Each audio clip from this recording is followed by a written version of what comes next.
Usa sa nag-una nga panghuna-huna or mindset sa mga tao dinhi sa kalibutan, kinig yung pagpadaghan sa atong kwarta or sa atong pagkaon. Kami sa una dito sa bukid, basta makasanggi na ganis mais, nga mapuno-puno na ginang balay, nga maglisod na mig pangitag lugar, nga makahigda, lipay kaayo me, daghantag mais, daghantag makaon, nga na gani makahalin-halin og mangga, palit din tos papag usa ka bakid nga bugas mais, isandig dayon sa may haligi dapit sa may kusina.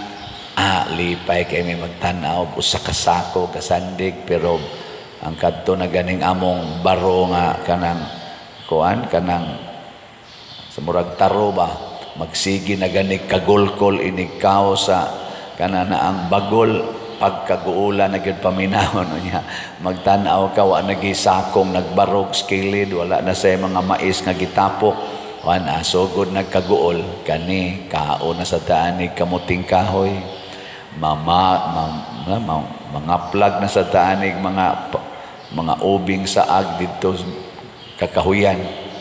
Importante kayo na nato nga mudaghan atong pagkaon. Lingya imong tupad ina daghan mo pagkaon sa inyo. Nadaghan.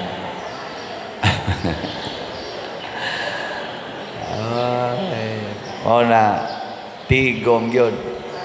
Na ang ato yung una-una aron mo daghan ang pagkaon, tigom, pag tinihik yun, pag dinaw yun, tigom, sige yung tigom. Ang term ana sa in English, save, store, ana.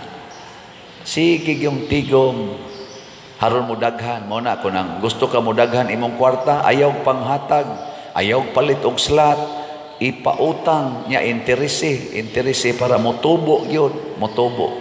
Muna'y atong pamaagi. Pero nias atong ebanghelyo gipakita sa Ginoo unsaon pagpadaghan ang jutay nga pagkaon, ug maosad ni ang pamaagi unsaon pagpadaghan ang jutay nga grasya. Unsaon man ipaambit sa uban nga nagkinahanglan. So kung ikaw jutay na lang kag pagkaon, i-share na sa imong mga silingan nga way gikaon. Ana, sakto ba ning kang Hesus o sayop? Nya mosunod mo ani dili? Mopalit na mog slot o dili? Inkapadir para pliti in tao ning akong kwarta, 100 raman, 100 pesos raman ang atong CTOMM para itukod og mga balay sa galisod in tao puyo og balay nga dili mo to ana nya ingka unya padir mahurot ning akong igpipliti, ayaw nagpliti, paglakaw na lang ana no reklamo dayon. Mao na si Jesus 12, 13 sila kabuok sa ilang grupo. 12 ka apostoles, niya si Jesus 13. Nakita ni Jesus nga wa nay mga pagkaon ang mga tao nga 5,000 kapin.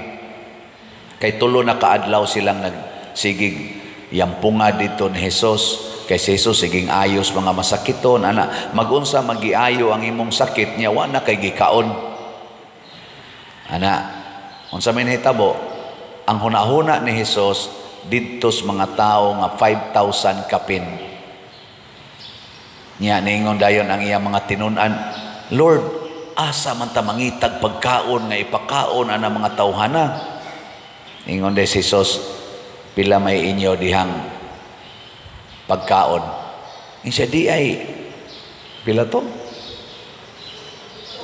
7 kapan o jutay isda. So katong 7 kapan o ila tong bahin-bahino nilang 13 kabuok, mambusog-busog yun sila ato. Meaning, para gito nila. Pero unsa may giingon ni Hesus? Sige, palingkura ang mga tao. Nya gikuha to niyang 7 kapan, iyang gipikas. Pasalamat siya sa iyang amahan, iyang gipikas, gihatag sa mga tinunan. Paghatag niya sa mga tinunan, gikaon sa mga tinunan. Wa nilahos og hatag ngadto sa mga tao. Wa nila sigurua ang ilang kaugalingon, ang gisiguro nila ang daghan kay mga tao nga gigutom. Unsa may hitabo? Nakakaon ang tanan, apil sila. Nakakaon.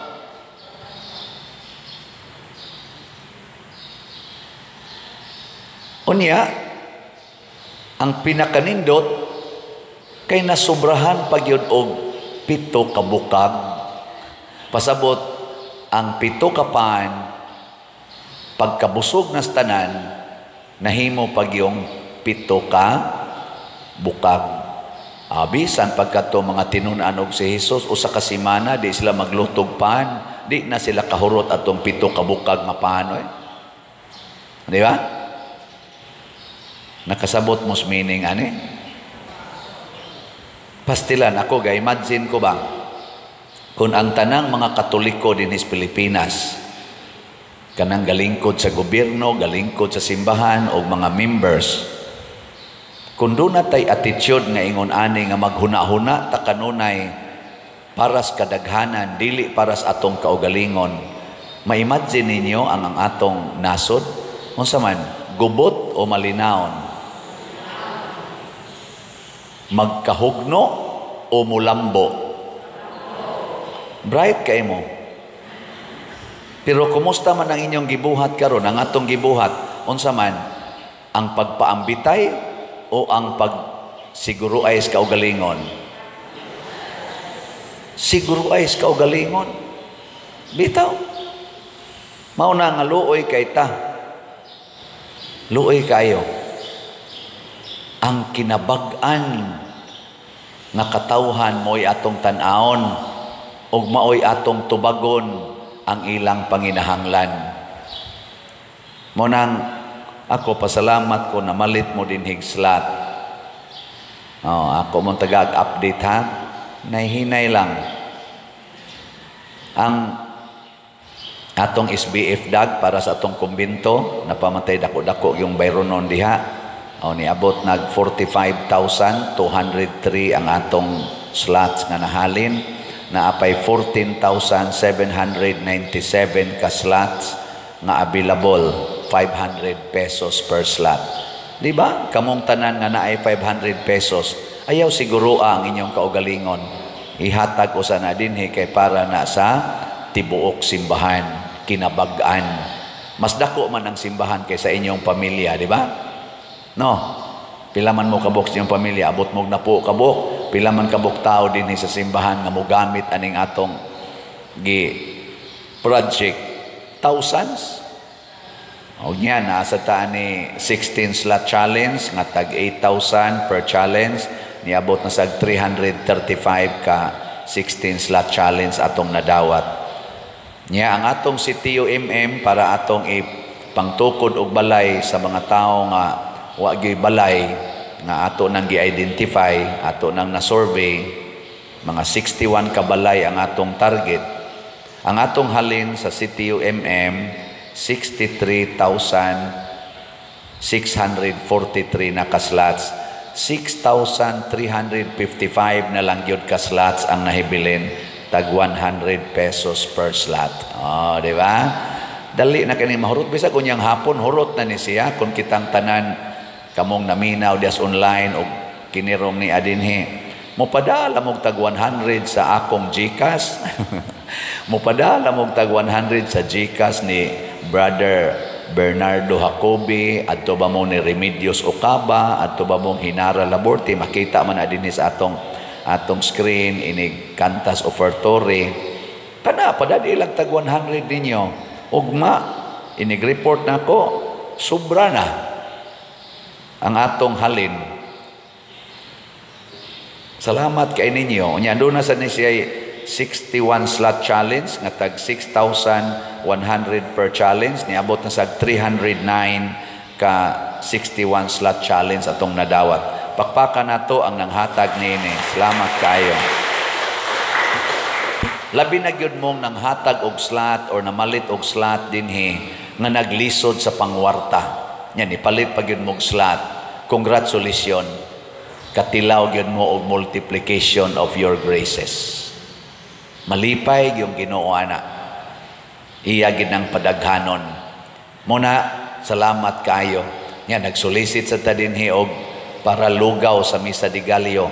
63 katag 3,500. Lugaw na kada kaldero 3,500 sa 9 days sa Misa de Gallo na to dire duha ka misa tag 7 man ka. Estimate lang nato, 7 ka kaldero atong panghatag lugaw. Nakahali na sa ta, nanay donor nga usa. So 62 na lang. 62 na lang ka slots nga tag 3,500 lugaw pa more. Usa pa kabuok pero layo pa man sa to. Next week pa man sad. Magmisa de Gallo na ta.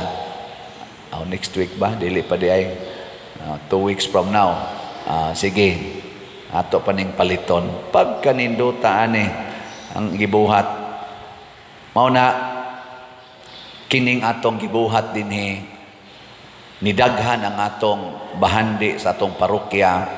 We are receiving millions of donations and kolekta tungod kay kining maong mga millions nga atong nadawat wa ni gisod sa bulsa namong mga leaders dinhi sa simbahan. Unsa man gihatag ni sa kadaghanan, although na sa gisod sa among bulsa pero kana ra sang igo namong panginahanglan. Pagkanindot unta kun ang ato mga leader sa simbahan o sa gobyerno mao ni buhaton, di ba? Nang ilang hunahunaon unsay gikinahanglan sa kadaghanan, dili ang gikinahanglan sa ila lang kaugalingon. Ana ba? Suwaya na ako nighatag og pamalandong kini karong gibuhat sa atong mga officials, labi na ning impeachment na karon nga ilang gi-file, impeachment sa atong Vice President. Akong pangutana ba, i-check na to ang public, ang general public, mao ba ni ang nag-una nga pangandoy sa mga tao nga ma-impeach ang atong Vice President? Mao ba ni ang nag-una karon nga panginahanglan sa kinabag-ang katawhan, labi na sa kanang waroy mga trabaho, kanang mga way balay, kanang naigo adtong mga bagyo, kanang ilang mga uma nga daot ug ang ilang mga balay nga anod sa landslide? Mao ba ni roy ilang pangandoy? Kani mga nangataktak sa trabaho kay nasira na ang mga kompanya, kay wa na tay mga foreign investors, kaning millions nga jobless sa atong nasod? Mao ba ni ang ilang pangandoy ang pag-impeach sa atong Vice President tungod kay siya mo hinungdan nganong wa na tay kwarta, nganong sige ning kabungkag ang atong mga infrastructures, kalabi na ang flood control, nga siging lunop ug naay bagyo, nga ni aning drugas, perting baha sa drugas, hinungdan ani kana bang atong Vice President kakinahanglan gid nato i-impeach? Nya mo gasto na sa taani og billions sa process sa impeachment. Mao ba ni ron ang panginahanglan, ang kauhaw o kagutom sa atong mga tao dinhi ang kinabag-an nga Pilipinos? Ato kang pukaw ning ato mga leaders sama ni Kristo o sa mga apostoles na balakas sad sila kay wa na sila gikaon, pero gisiguro ni Kristo ang pagtan-aw unsay gikinahanglan sa kinabag-an kaysa sila lay mo pahimo sa ilang pagkaon nga pito kapan. Yes, pobre ang Pilipinas, pero naa pa gitay natigom nga kwarta nga billions diha sa panudlanan sa gobyerno tungod sa atong mga buhis o kanang atong gipang-utang nga ang atong gigarantiya sa atong giutang nga mga kwarta nga trillions ang atong gigarantiya ang buhis sa mga tao nga kinabag-an sa Pilipinas. Nya gamiton aning maong buhat ni tubag baka ni sa maong panginahanglan sa kinabag-ang katawhan karon. Iampo nato mga igsoon, kay ako naguol ko ani isip pare. Kita dinhi sige tang hatag ana mga ginagmay mga bugas tag 5 kilos dinhi kanang para pa ospital, para pa palit anang lungon, daghan kay naglisod. Gani tungod sa kadaghan na gyud nga magsigig anhi sa ato, pasaylo ako ninyo mga Jesus, tawgon man nako sila mga Jesus. Nigabot dire, ako din nya nasa Jesus ay makaguol man is Jesus usahay yan. Kaya nga mga Jesus, whatever you do to the least of your brethren, you do it to me. Porti naman sa yung daghana nila niya, mangimbitar pag yun, mangimbitar. Mo nang ako na lang gibutang, ato na lang gibutang agrol diri. Labing sayo nga mobalik sila 2 months. Mas nindot yun once every 3 months. Kaya kung bisag kada lang buwan, manganhay sila, hurot ang atong kolekta. Mag-average na kutag 1.5 million ang atong mas-spend aning maong mga charitable activities. Makita gid nato ba nga dinhilas atong parokya makuha na nako, mag-gauge na nako. Nya ang nanganhis ato dili na nato parokyano, lagyo na kaistanan na Italisay, Minglanilla, Konsolasyon, Mandawi, Lapu-Lapu, Compostela, abot pang Danau, abot pang taga-Sugod, abot pang taga-Negros, manganhi din eh. Abot pang taga-Manila, hasta tuntua pa sa Nueva Ecija, manganhi din eh.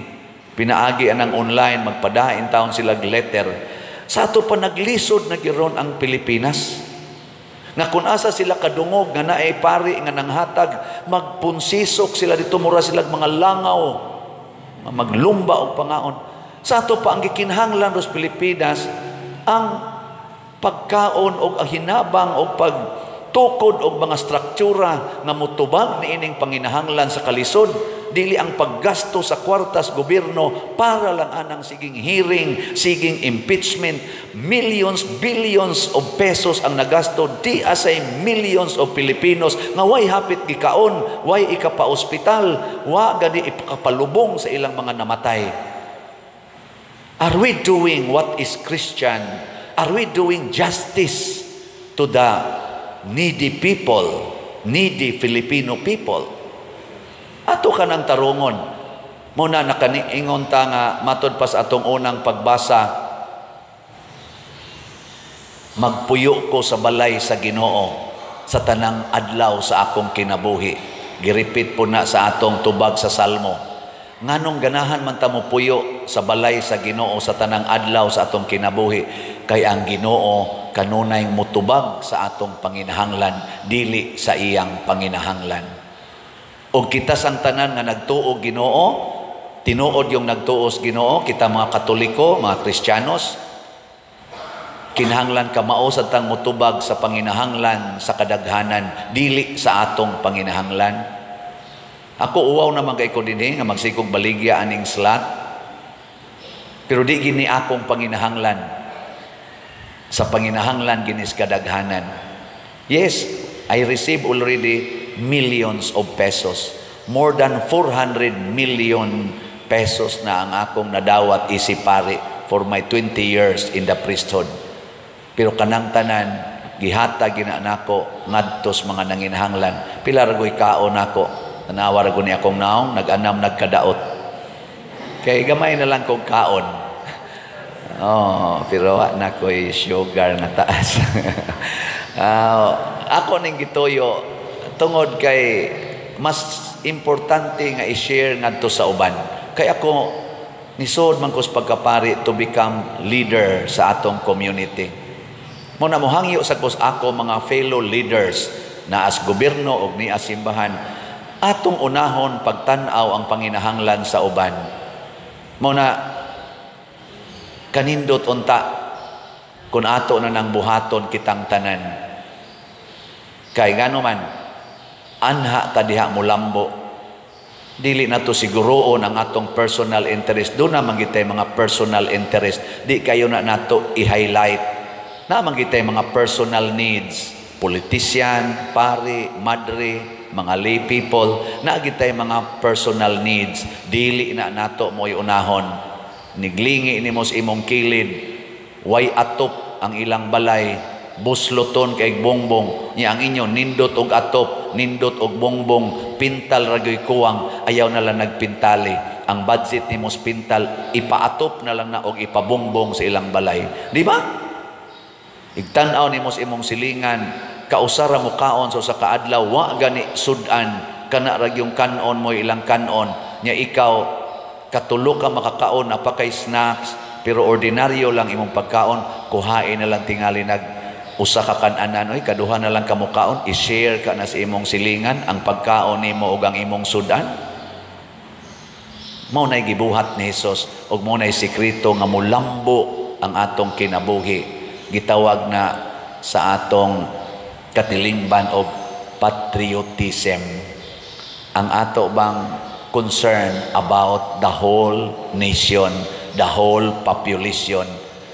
Ang kaning niang pagsigig paniguros kaugalingon gitawag na og unsa man patronage kana bang ang patron ra ang mga dagko ra mo'y atong atimanon og tahoron og alagaran dili ang kinabag-an.